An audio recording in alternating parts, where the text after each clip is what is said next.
Hi, this lesson is on compliance. How do you obey? How do you get people to obey? And how do you resist people who are trying to get you to obey? You can join the AHA slides by clicking on the QR code with your phone, or you can join at ahaslides.com/comply. Please follow along on the AHA slides. If you feel like you need to pause to answer a question or to review something, feel free to do that. But the slides will be self-paced and you can follow along as you need to. So let's get started. So compliance is a really interesting topic because we have a lot of people who are out there trying to research how do we get people to actually do what we want them to. Compliance has to do with behavior. It's completely focused on how we behave. And it's also based on years of research that have shown that we can have an attitude about something, but it doesn't necessarily predict behavior. So for example, climate change is a great example of this. People can care about climate change. They can think climate change is a really dangerous thing that we should do something about, but they don't do anything about it, right? People don't change their behavior.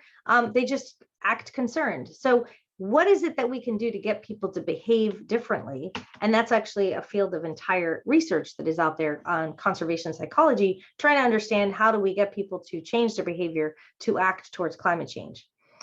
In the research, a lot of research has been done on what senders can do to gain compliance. That's a lot of the emphasis, is what do we do to get somebody to obey? So there are 5 types of compliance gaining activities. In other words, 5 ways that people have been found to try to get compliance. First, people make promises. If you do X, you'll get Y. You know, if you fill out all of those surveys, you'll get a gift card. Punishments are an equally popular way to get things done. Either you get vaccinated or you can't attend college in person.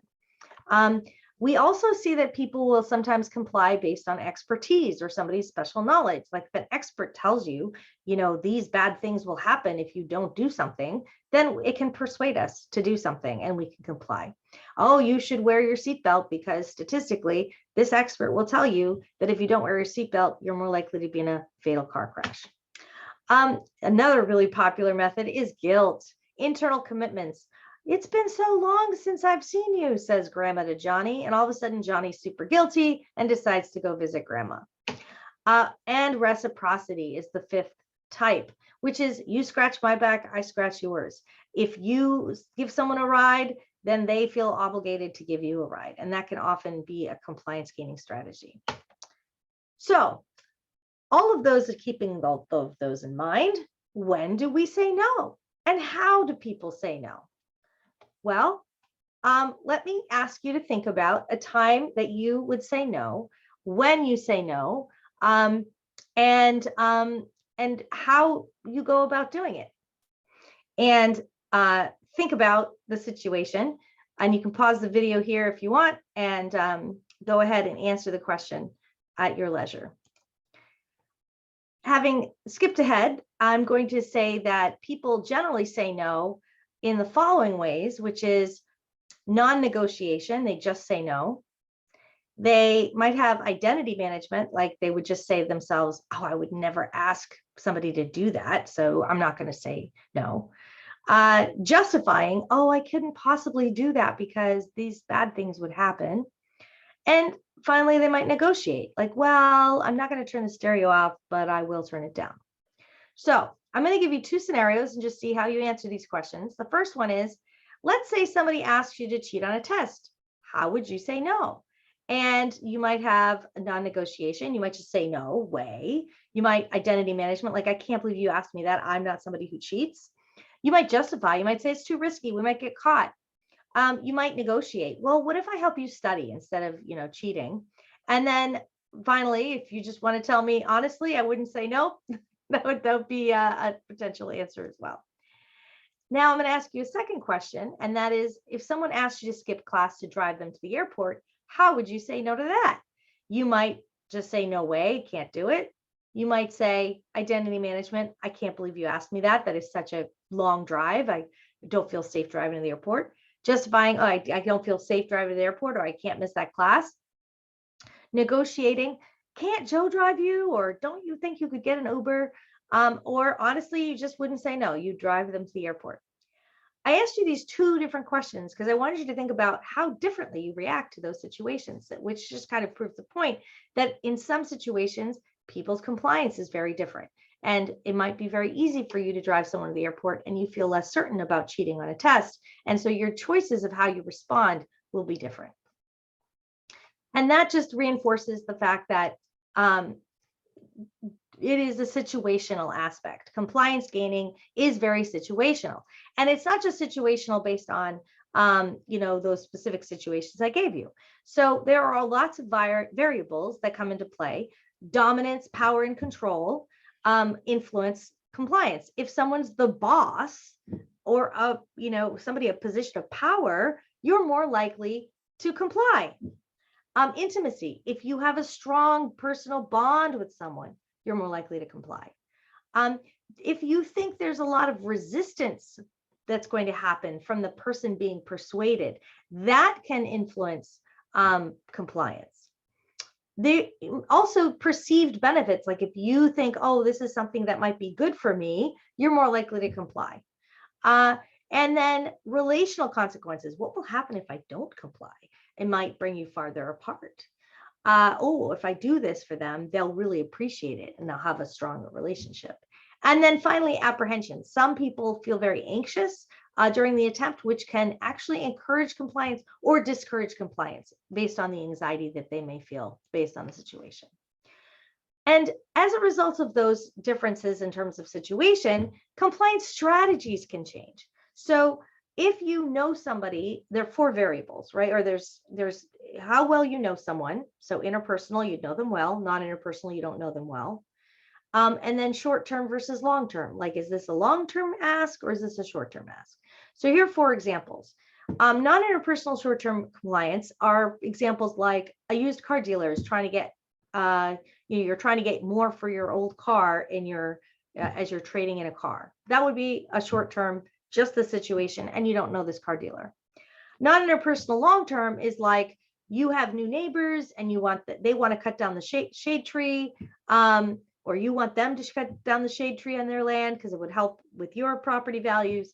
That's some long-term decision there, right? That tree is making a big impact on that situation. Interpersonal short-term, let's say you have a date with your close friend to go out, but you really have to cancel it because you got a family member coming into town. That's a short-term gig. A long-term would be, oh, you want to persuade your partner to move out of town and because you've got another job. So these are different examples of the different contexts and situations that can influence compliance. So I'm going to ask you to reflect on which you think is easier for you. When you are in a non-interpersonal short-term, non-interpersonal long-term, interpersonal short-term, or interpersonal long-term, or you honestly don't know. I want to get a sense of which context you think would be easier for you to convince others. After you've given that some thought, I just want to share that people's effects of perceived benefits can definitely influence compliance. The more benefits are at stake, the more people are willing to use negative tactics. And if you are somebody who thinks you're going to benefit a lot, that means people are more willing to use verbal aggression to get what they want. That can influence the type of tactics people use. Power, legitimacy, and politeness also influence compliance. There are 5 types of power. Now, I want you to notice these correlate really strongly with the 5 types of compliance, right? Reward power, do people have the power to give a reward, right? A promise at the beginning of the slideshow, right? Coercive power, do people have the power to give punishments? Expert power, right? How much does somebody know about something? How informed are they? That's going to influence their ability to be the expert to influence people. And then we have legitimate power, which is interesting because this is about somebody's rank or position, like how much their title or their status, versus their referent power, which is where people want to be like you. Somebody might have a lot of these or they'd have none. If you don't have any power, then there's a theory you can try, which is politeness theory, which says that you want to be as nice as possible. If you don't have a power to reward, if you don't have the power to punish, you don't have expert power, if you don't have any of that stuff, you better be nice, because people will not respond well to threats. So that whole thing of, oh, I have a lot to gain and you're more likely to be verbally aggressive, don't do that if you have no power. Now, what's interesting is the more powerful you are, the less polite you have to be. The less powerful, you have to be more polite. And I'll give you an example of this. I was at the hospital, not for an emergency procedure. I had to get an x-ray, and I went up to the front desk and I asked them, where do I go for an x-ray? And they're like, oh, you need to go into outpatient and check in there. Okay, so I go into outpatient, and I'm standing about 6 feet away from the woman at the desk, and I just have my paperwork. I think I need to hand it in, and I go to radiology. That's what I think needs to happen. But the woman who's checking in, this other woman, interrupts the conversation she's having, and she looks at me and scowls and says, "What's your name?" And I was really taken aback because I didn't realize that I was doing anything untoward. And so I said, I told her my name, and she's like, "What are you here for?" And I said, "Well, I need to get to radiology." She's like, "Go sit down and wait your turn." And she's really nasty to me. And I go, "You know what? I think I'm all done here. I think I'll go to a different facility."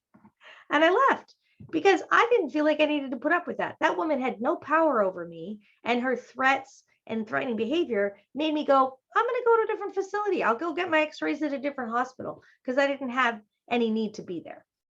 So you need to think about that in terms of somebody's ability to get compliance. She certainly wasn't getting me to sit after all of that.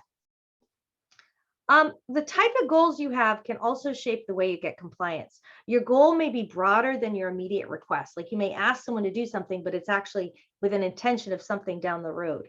There are 3 common goals. People might have a goal to provide guidance and get advice, a favor, permission. They might share time. Like, you might have a goal to start, escalate, or end a relationship. Or you might have the need to fulfill an obligation, like you want to set a date or stop an annoying habit. So compliance shifts the way you seek compliance because of the situation that you're in. So the case study that I want to do today to get you guys to think about is, what is your impression of student course evaluations? I want you to share, what do you think about them?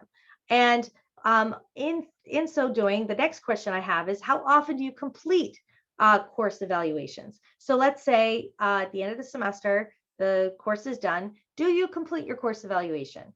And the choices are always, never, depends on the course, or depends on the semester.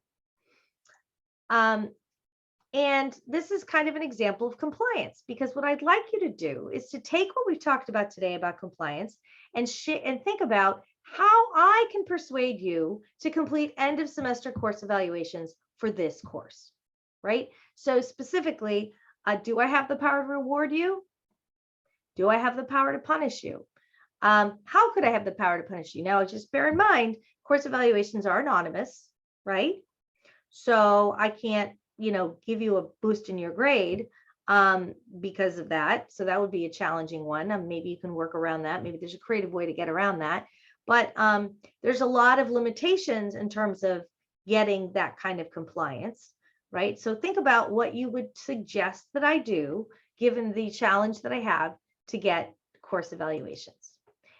And that brings us to the end of this lesson. I'd like you to share a takeaway. What's one parting thought that you have about compliance? What are some ideas that you have about how maybe compliance affects you, about how easy or hard it is to say no? Go ahead and share them here. And thanks again, and I'll see you next time.